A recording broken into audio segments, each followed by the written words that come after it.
ఆ విఘ్నేశ్వరుడి దగ్గరికి వెళ్ళి ఒక నమస్కారం చేశారనుకోండి, లక్ష్మీ కటాక్షం ఇటు విష్ణు కటాక్షం రెండూ లభ్యమవుతాయి.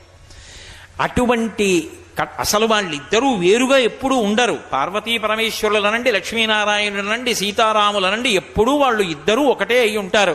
అనుకల తనుకండాలింగనారంభ శుంభత్ ప్రతిదిశభుజాకా శ్రీ సఖానోకహర్ది స్తననేనగుళుచ్ఛ స్పార పుష్పద్విరేఫా రచయితుమయి లక్ష్మీ కల్పవల్లీ కటాక్షాన్ అంటారు పరాశర భట్టలు శ్రీగుణరత్న కోశంలో.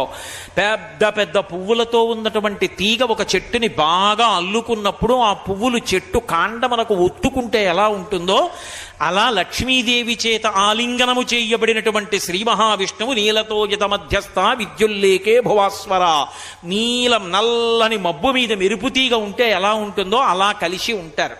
పార్వతీ పరమేశ్వరులైనా అంతే. సంధ్యారంభ విజృంభితం శృతిశిరస్థానాంతరాధిష్ఠితం